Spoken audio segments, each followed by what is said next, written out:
Diesel ಬಳಸ್ತಾರೆ, ಅವ್ರಿಗೆ transfer ಆಗಲಿಲ್ಲ.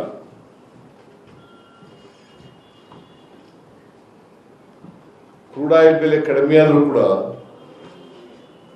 $65 $70 ಆಗಿತ್ತು, ಆದರೂ ಕೂಡ ಟ್ರಾನ್ಸ್ಫರ್ ಮಾಡಲಿಲ್ಲ. ಈಗಲೂ ಕಡಿಮೆ ಇದೆ, 100 ಒಳಗಡೆ ಇದೆ, ಆದರೂ ಏರಿಸಿದ್ದಾರೆ. ಪೆಟ್ರೋಲ್ 4 ಸಾರಿ ಏರಿಸಿದ್ದಾರೆ, ₹7.52.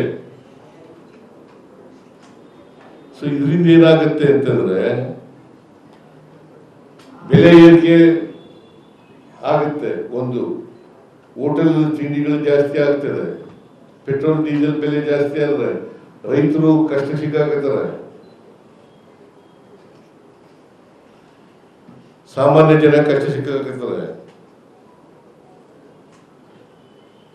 ಸೊ ಅದರಿಂದ ನರೇಂದ್ರ ಮೋದಿಯವರು ಇವತ್ತು ದೇಶವನ್ನ ಲೂಟಿ ಹೊಡಿತಾ ಇದ್ದಾರೆ, ಸಾಮಾನ್ಯ ಜನರನ್ನು ಲೂಟಿ ಹೊಡಿತಾ ಇದ್ದಾರೆ, ದರೋಡೆ ಮಾಡ್ತಾ ಇದ್ದಾರೆ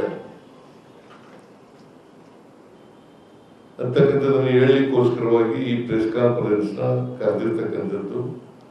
ಬಹುಶಃ ನಿಮಗೂ ಕೂಡ ಸ್ಕೂಟರ್ನಲ್ಲಿ ಓಡಾಡ್ತೀರಿ ನೀವು ಜಾಸ್ತಿಯಾಗಿ, ನಿಮಗೂ ಕೂಡ ಇದರ ಬಿಸಿ ತಟ್ತದೆ ಅಂತಕ್ಕಂಥ ಮಾತುಗಳನ್ನ ಹೇಳಲಿಕ್ಕೆ ಬಯಸ್ತೇನೆ. ನೀವು ಕಾರ್ನಲ್ಲಿ ಓಡಾಡೋರು ಬಹಳ ಕಡಿಮೆ, ಮೋಟರ್ ಬೈಕ್ನಲ್ಲಿ ಜಾಸ್ತಿ ಓಡಾಡೋರು. ನೀವು ಪೆಟ್ರೋಲ್ ಹಾಕಿಸ್ಬೇಕು, ಡೀಸೆಲ್ ಹಾಕಿಸ್ಬೇಕು, ಅದರಿಂದ ಜಾಸ್ತಿ ಆಗ್ತದೆ. ಅದರಿಂದ ದಯಮಾಡಿ ಜನರಿಗೆ ತಿಳಿಸ್ತಕ್ಕಂಥ ಕೆಲಸವನ್ನು ಮಾಡಿದ್ದೀವಿ. ನನಗೆ ಇನ್ನೊಂದು ಫಂಕ್ಷನ್ ಇದೆ, ನಾನು ಸುರ್ಜೇವಾಲ ಅವರು ಕರೆದ್ರು ಅಂತ ಬಂದಿದ್ದೆ. ನಾನು ಇನ್ನೊಂದು ಫಂಕ್ಷನ್ ಇದೆ, ಆ ಫಂಕ್ಷನ್ಗೆ ಹೋಗ್ಬೇಕಾಗಿದೆ. ಈಗ ನಮ್ಮ ಅಧ್ಯಕ್ಷರಾದಂಥ DK ಶಿವಕುಮಾರ್ ಅವರು ಮಾತಾಡ್ತಾರೆ.